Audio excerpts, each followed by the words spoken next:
Hey everyone, Crow back again. And what we're looking at here is an Atari 400, but not just any Atari 400. This literally is the first computer I had. Now, when I say it was my first computer, it was really the computer we had in the family at the time. I mean, I was really like between 5 and 8 years old. I can't remember exactly when.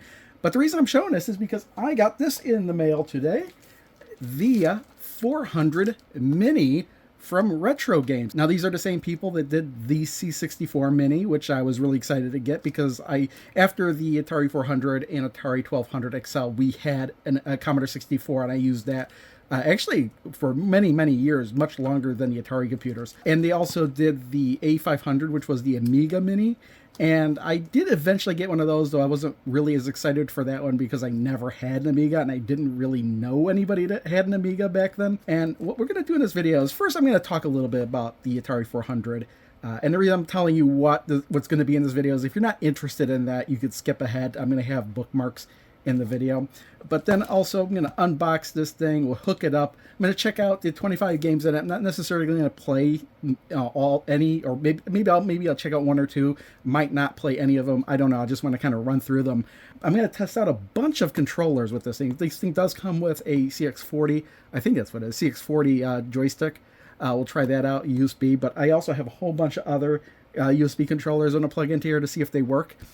And also, what I'm finally going to do is I'm going to load up this thing, because you could load up ROMs on a USB drive, plug it in, and play anything, basically any of this stuff here. We got this is the Atari 800 here, but basically any of the Atari 8-bit computers. Even though this looks like an Atari 400, this is actually compatible with, the 400, 800, I don't know. I'm not exactly sure exactly what this is. Almost looks like the 1200 XLs. Might be the one of the XLs. It works with anything that's XE, the XEGS, which is really just any of this, and the Atari 5200, because basically internally the Atari 5200 is pretty much the same as the Atari 8-bit computers. Well, I'll look more at this box in a moment.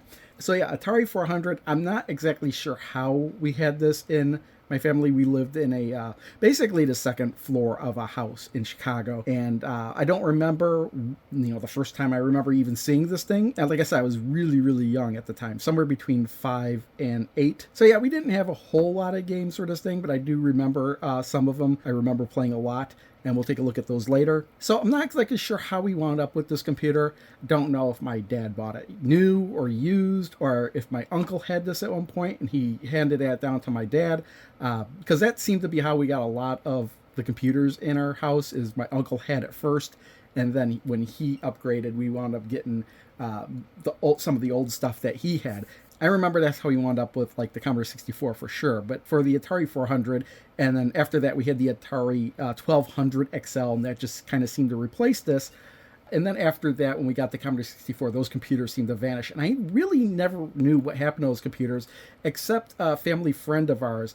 I knew that the 1200 XL wound up at their house, because I remember going over there to visit, and they had that computer. And I was like, oh, that used to be our computer. But it didn't really matter because I had the Commodore 64 at the time. So about 12 years ago, no, it was actually 14 years ago now that I think about it, my dad had called me and said that, hey, the family or whatever that we had given that computer stuff to, they were cleaning the house and they asked me if I wanted it, and I kind of don't really want it, but I took it back anyway. But he's like, do you want me to send you that stuff? And I was like, oh yeah, sure. So I was totally expecting to get the 1200 XL. When I opened up the box, one of the things in there was this original Atari 400. I didn't even realize they had it. But I was actually, even though the keyboard on this thing is just a membrane keyboard and kind of sucks, but this has more nostalgia for me, just because it was the first computer that I remember using. And, all the games I remember on it were either on this cartridge, and this plate, I need to glue this or something back up here. The shielding plate, kind of just this adhesive, it kind of wore off or whatever. I'll need to glue that back up on there. But a lot of the games I played were either on cartridge. It didn't have a disk drive. Actually, didn't even have a disk drive for any of the Atari computer stuff. The 1200 XL, we didn't have a disk drive for that either. I don't think we did, because I vividly remember using this tape deck to load up some games too. So I remember two games in particular I loaded up on tape. Zaxxon And another game that I'll save for later because it's so bad and ridiculous, and I love the game, and I've still yet to find a copy of it, another copy of it. I swore I had that copy at one point, but I have no idea what happened to it. So yeah, I remember every time I want to play one of those games, I had to load it up on this cassette, and I don't remember how long it took to load it up. I remember just the command you need to type in, push play, and then just sit there forever. I guess it taught me patience. But yeah, I don't even know if this works anymore. I don't have any games to test this out on or anything, and even if I did, I probably wouldn't set this up and use it because of emulation just being so much faster these days. So let's get this stuff out of the way and unbox this Atari 400 Mini. All right, so when I got this from Amazon, it wasn't even in a box. It was just in one of those bags. But, in the box is, I don't know, it's kind of got some dings here, but I don't really, as long as the contents on the inside are good, I'm fine. I just kind of wish, they've thrown other stuff in box. I don't understand how they decide to throw stuff, whether or not they throw stuff in a box or a bag, because I've gotten stuff in boxes that certainly don't need to be protected.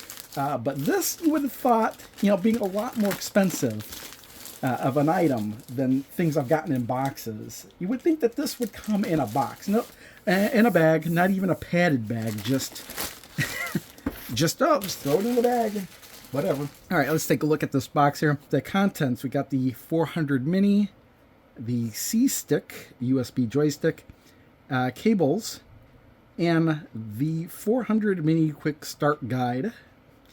Games, and here's the list of games. I'm not going to worry about that till we get this thing hooked up.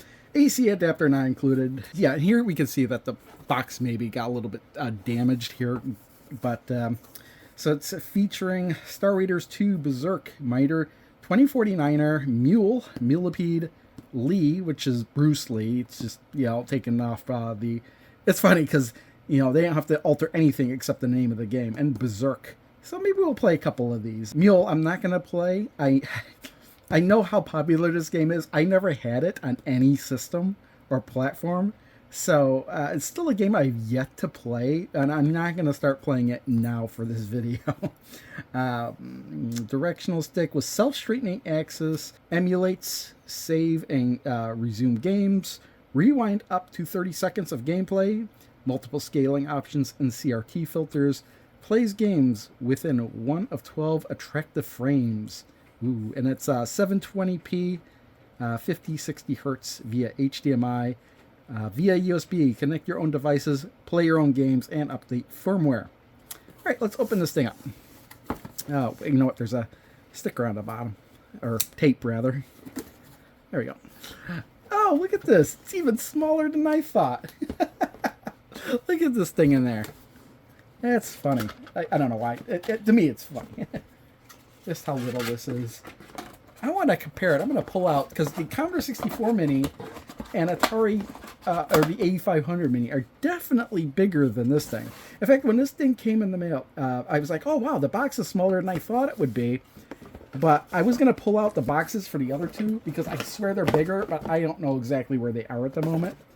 Here is the joystick. In fact, I should check to see if there's anything. Oh, yeah, there is more stuff under here. Of course there would be. We'd have to have the cables and stuff, so we'll just pull that out. Wow, was this side by side? Yeah, is it really in there? Okay, so joystick. Oh, yeah, of course. I was wondering, see, whenever I saw this thing, it was like, okay, it looks just like a joystick. I remember the C64 needing more buttons for the menus and stuff. And sure enough, there are more buttons and stuff. Here's a button here on the corner. It's an unusual place to put one. And there's two more here, and they're not labeled, so I'm not exactly sure what does what. But that's a really interesting place to put a button. I could see some people hitting that on accident, to be honest, just holding this.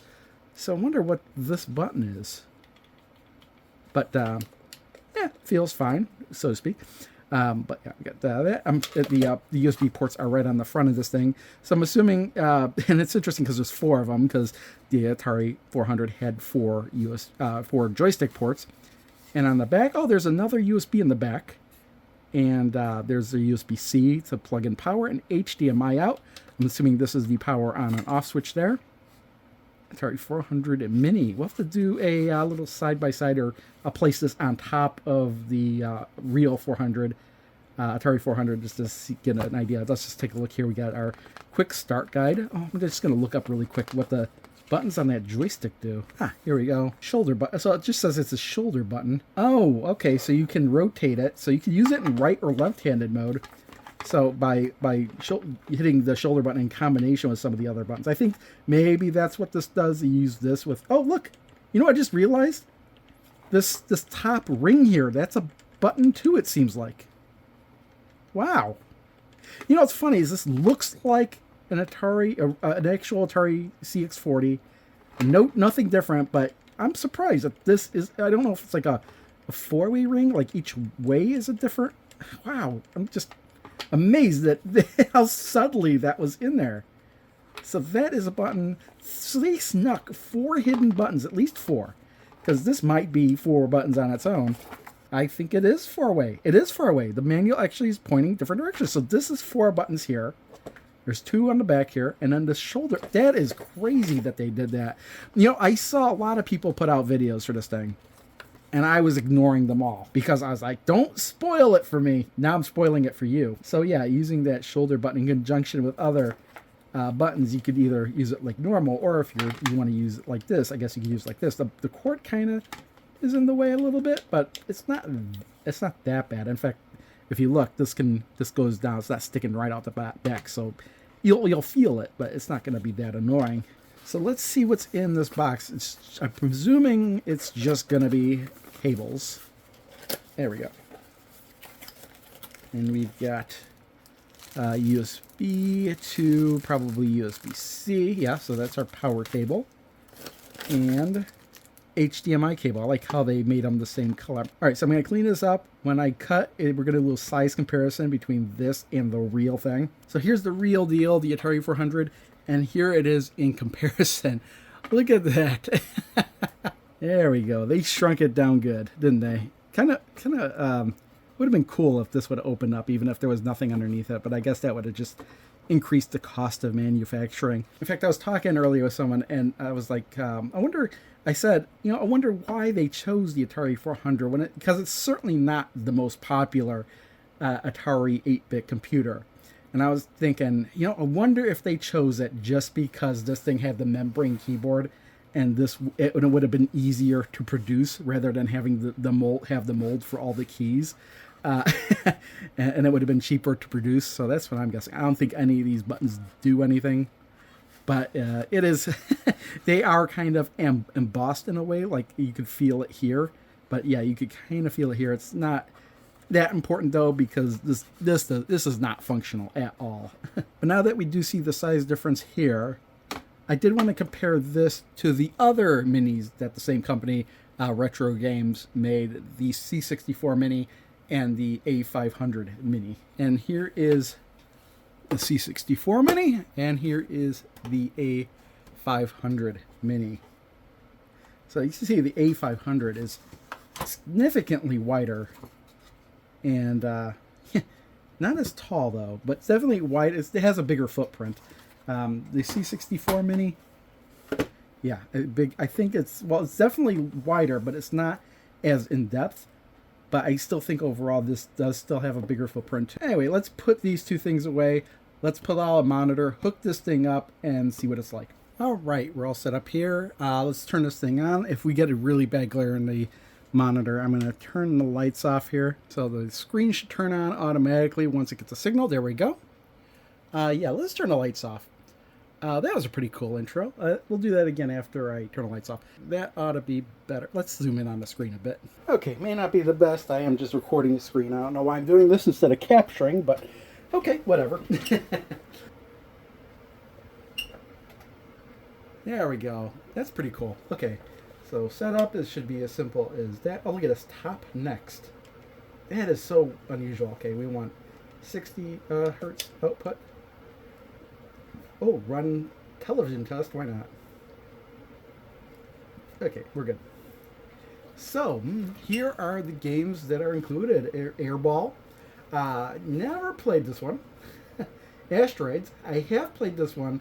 I Yeah, I think I've played the at least the 5200 version. I think the Atari 8-bit version might have been the same version. Basketball, I never played this version. I had the Atari 2600 version. Battlezone, okay, that's a good one to include. Berserk, that's a great one to include. Boulder Dash, great game. Bristles, never heard of this one. Capture the Flag, oh, 3D Maze, okay, never heard of it. Centipede, excellent. Crystal Castles, not the biggest Crystal Castles fan. I know a lot of people love Crystal Castles. I'm just not one of those people. Electra Slide, or Electra Glide. It kind of looked, the box art looked like Electra Slide to me. Futuristic motorbike racing game. Huh. Encounter.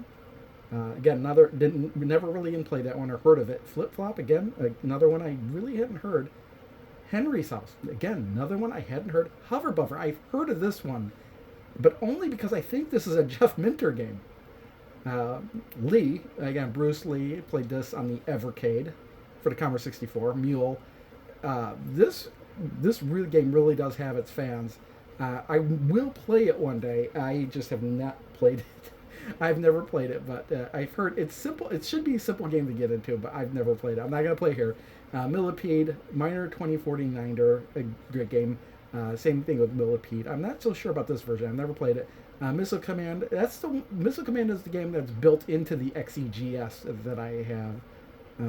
O'Reilly's Mine. Not familiar with that one. 7 Cities of Gold. Again, another game I never played. Star Raiders 2. Played the original Star Raiders, not this version though. And Wavy Navy. I've seen this one.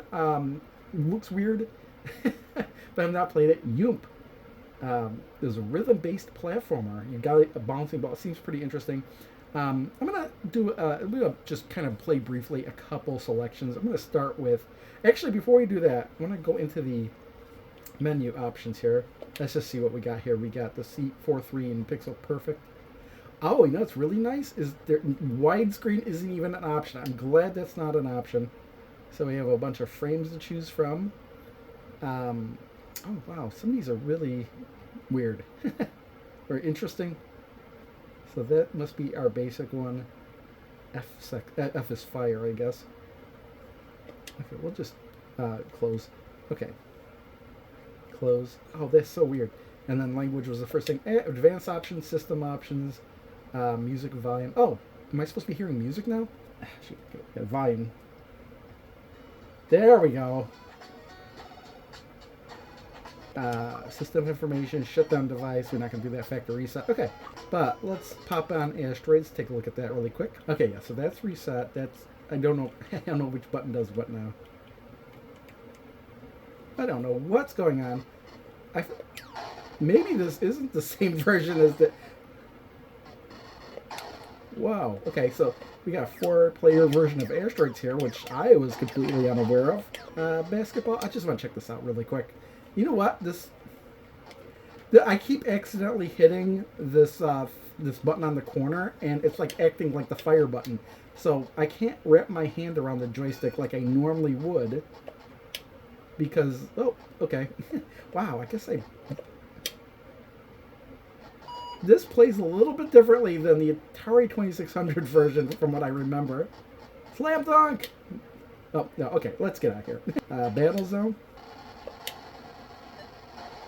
Kind of hard to see bullets in this version. Oh, right there. Okay, enough of that. Berserk. Ooh. Oh yeah, that is Berserk. Oh, I wonder if this version talks. Let's get off the screen. That's okay. It does. It's a little bit slow though. Whoa! Did that go through his neck? All right, I've kind of changed the angle here, and I did load up a USB with ROMs. It took much longer than I was expecting because the USB stick I originally tried to use was was a 64 gigabyte USB stick, and that was actually the smallest I had. But this absolutely requires it be formatted in FAT32, and I couldn't get it formatted in FAT32 because of its size. So rather than but what I ultimately, and also I couldn't really find where I put my ROMs for the Atari computer. They were actually on my laptop that I haven't used in forever for some reason. So it took me a while to get everything all sorted, and I actually wound up using the same USB I had in the C64 Mini. Plenty of space on it, so I figured, okay, you know what, why not just share them between, because I'm not going to be using both devices at the same time. But before I get to that, what I want to do is I want to get to the controllers, because while I was trying to figure things out, I looked up, I knew there were hidden games on here because I saw teaser videos, like, oh, how to get the hidden games. I was like, okay, well, let's see how they get these hidden games. And it turns out that and this kind of ties into trying out different controllers as well, which is what I'm going to get into. But first, if you happen to have this joystick that was with the Atari VCS, which I had bought separately, but I have two of these because I did wind up getting an Atari VCS as well. I plugged it in and it works, but hidden games will show up as well, but apparently you need to reboot the system. So I'm going to turn this off and I'm going to turn it back on and see if these games show up.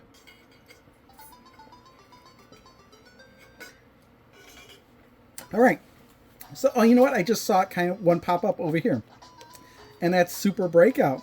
And the reason why it's hidden apparently is because it's a paddle game, and with the Atari Classic controller that for the VCS, you can twist the knob, and it supports that. But the thing is, you still need the other controller plugged in, which is not a problem. So I need to start it. One player is up. And how do I... You know what? I actually think I need to rearrange these. I think I might need to put that in port 1. Let's see. Let's actually exit and enter it again. Maybe I actually need to enter it using this controller. Let's see here.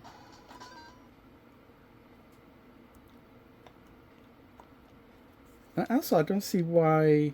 Okay, maybe it's one of the buttons on here I need to start it with. This button? No, that's a... Okay, I guess it's just a matter of figuring... Holy crap, you can have 8 players on this? Progress... Okay, so we could change here. How do I... Okay, well, how do I start it then? Like, every button on here works except the one to start the game. Okay. Okay, there we go. Okay, I did have to start it using the other controller for some reason. But yeah, we can see you could spin the stick and I'm moving that back and forth there. Let's see here.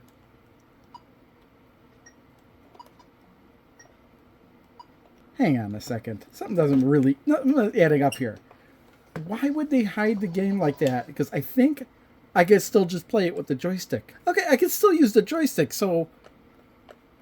Apparently it doesn't matter... I mean, yeah, it's not ideal, but it's still playable, so... Weird. Okay, you don't actually need the paddle to play this. You can still play it with the joystick. So, yeah, it's kind of weird. Okay.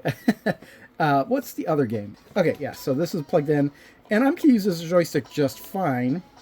Oh, a couple other things I didn't mention. If you push up, it shows you the controls for the game that's highlighted, so no questions about that. And if you push down, you could load your save states. Sorry about that. What was the other game here? That's it, Castle Crisis, which is like a Warlords clone. In fact, this looks exactly like Warlords, the arcade version anyway. So I wonder why... Oh, here we go. Yeah, this is an exact arcade Warlords clone. Warlords. Why am I... Warlords, not Warlords. There we go. So there we go. I get Warlords too, but I have a feeling like you could just use the regular controller with this too. In fact, let's try that. Okay, got it back in there. Pushing. Yeah, so it works just the same with the joystick you got. So I don't know why they made them hidden with only the VCS controller, when you can, in fact, play them with a regular controller. Not, not the best, but you can still do it. While we're on the subject of trying out different controllers, let's do that. All right, going back to the Atari VCS, I just want to see if it works like it should with a... what's a good game to try out with that? Okay, we'll try Berserk. Yep, we're going just fine here. So this controller does in fact work. I think in order to get it to work correctly, I do have to reset back to the menu every time I switch a controller. Otherwise, it's just not going to know what the hell I'm doing, I think. All right, I do want to try the controller that came with the C64 Mini. Up, down, it all seems to work. Let's boot it up. Okay, this one I can actually start the game with. Oh yeah, this works. This works just fine. All right, let's try the A500 controller. The A500 controller works. All right, let's try this Xbox controller. Nope, I don't think this is gonna work. Oh yeah, I actually hit the button. It's on. Okay, it is on, but it's still not doing anything. So I really don't think this works. All right, I've got a PS4 controller here. I don't have a PS5 controller. I don't have a PS5. Oh, this seems to be working. PS4 controller is working. Maybe I'm not doing something right with the Xbox controller, but let's see here. Oh, yeah. PS4 controller is working. Okay, I'm using the deep... Getting some audio glitching. Oh, I could even use the analog stick. Analog stick works. That's really weird audio glitching. Makes me think that the Xbox controller should work, but I don't know. Maybe it doesn't. Maybe I'm doing something wrong. All right, 8BitDo controller. I've got. Seems to be working. Let's pop it on. Oh. And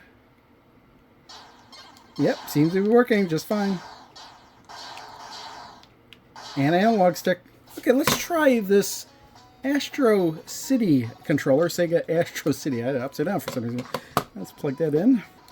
Astro City controller doesn't seem to be want to work.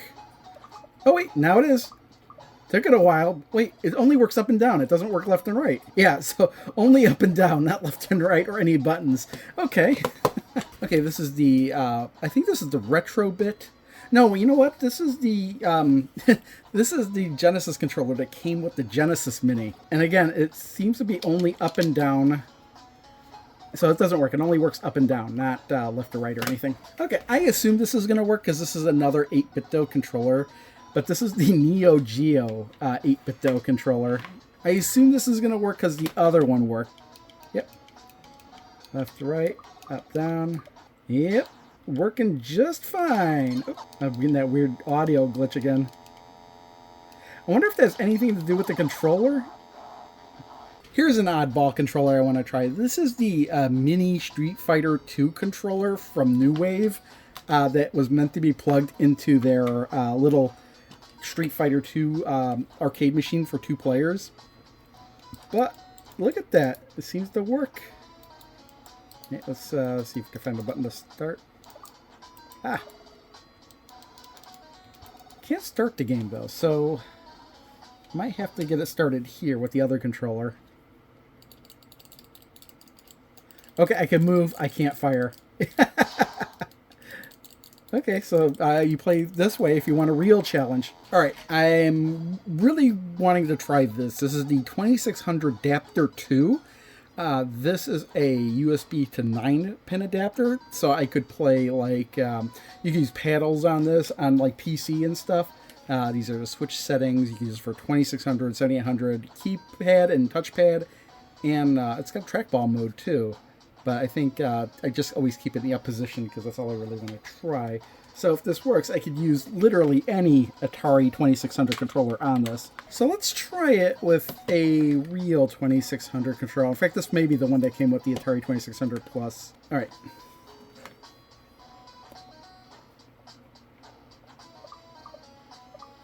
Fire button doesn't work, so I wouldn't be able to play. I'm not even going to try it. But what were to happen if I actually plugged paddles into this thing? Could I play Super Breakout with it? All right, so we got our bonus games popped up here. Let's just boot this up and see if we can't get it to work.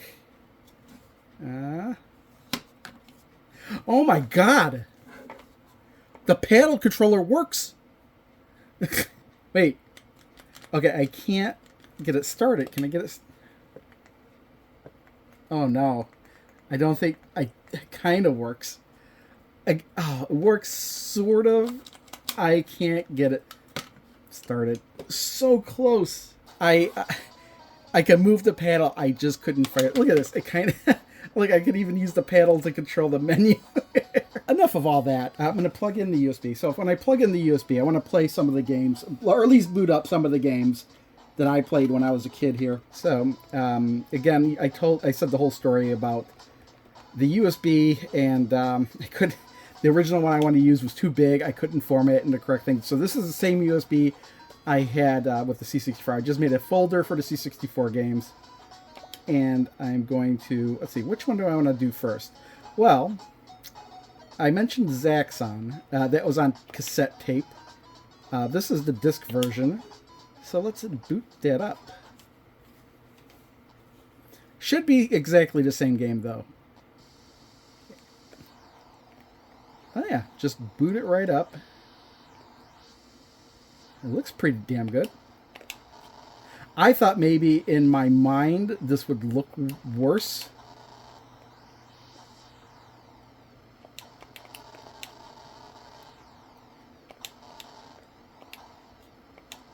But yeah, it's been a long time since I played this version of Zaxxon.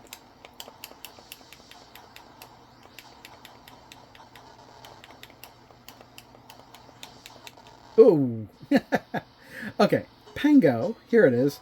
I had Pango. I still do have Pango on cartridge. What's current media? Why is I have to? That's weird. Why? So I could have.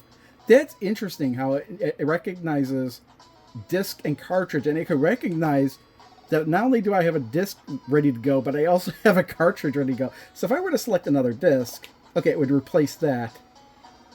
But since I have the Pango cart in there and I just start go, it would just load a Pango because the cartridge would override the disc.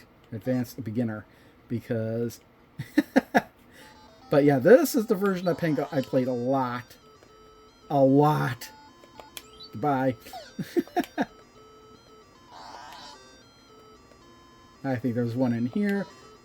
But yeah, like, it's really just... Oh, crap. I was hoping I'd get there before he destroyed it. But yeah, this was the version of Pango I played a lot. And I played it specifically on the Atari 1200 XL. I remember very well playing that on that console. Or that version of the computer. Ah, yeah, I just remembered another one that I played as a kid a lot. And, oh, okay, well, actually, this isn't the one I was looking for, but Pit Stop 2. I remember playing, oh, you know what, I need to clear the media, I think, and then select Pit Stop 2.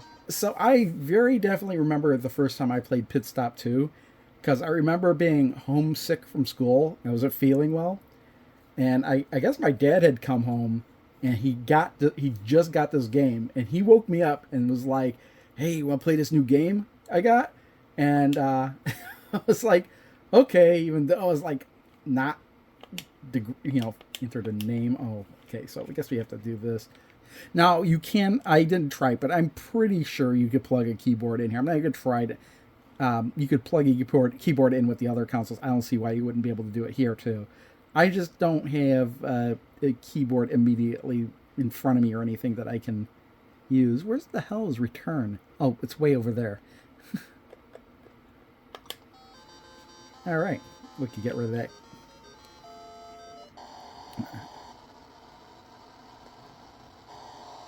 All right, and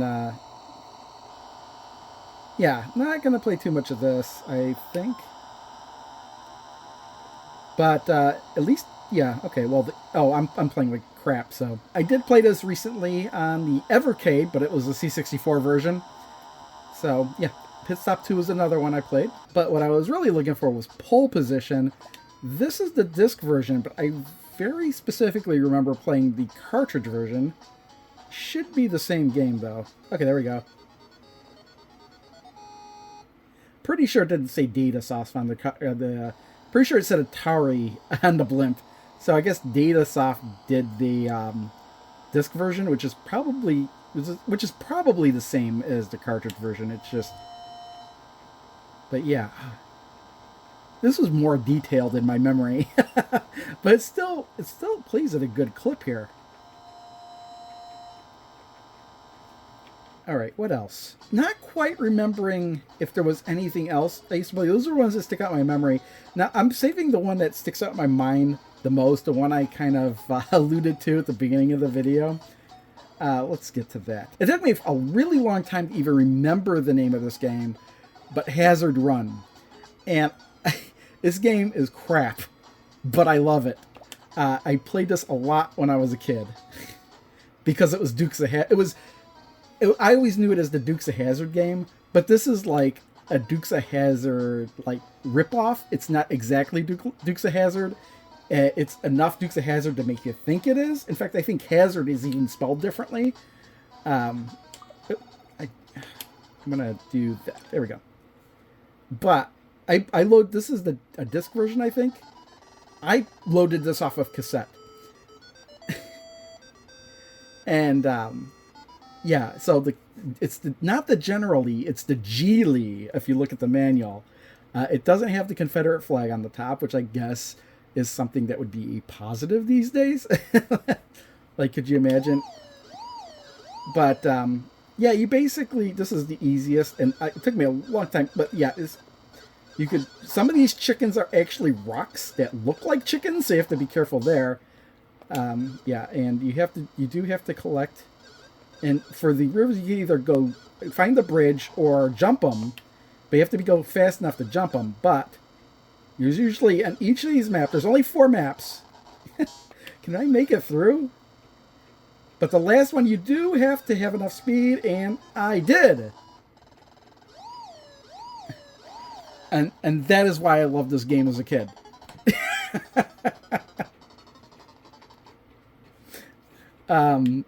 And again, this is probably one of the earliest games I remember playing on this thing.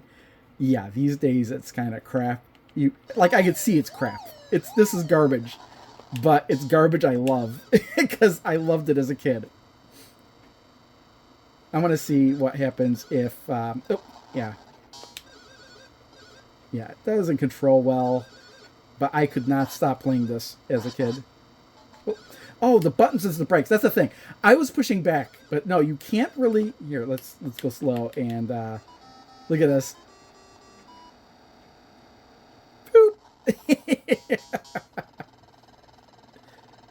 I never got tired of this game, and I still can't get over this game. I could. Okay, yeah, the button is the brake, but here's the thing: is you can't use the brakes too much, or the brakes break. See, that chicken was a rock.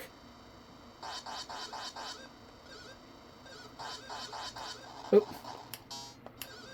And I keep playing this one because it's the easiest of the 4. Oh, yeah, it's get 2 wheels. Look at, it's so easy just to crash. You bump into a tree, you're dead.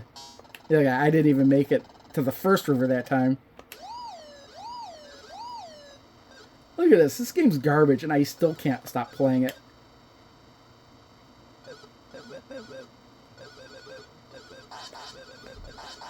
Ugh.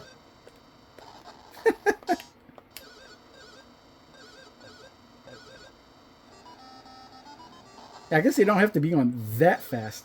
I mean, it doesn't look like I'm going that fast, but I am doing like 70 or 80. Look at this, 127. Now I probably don't have enough speed to jump that final river. Oh.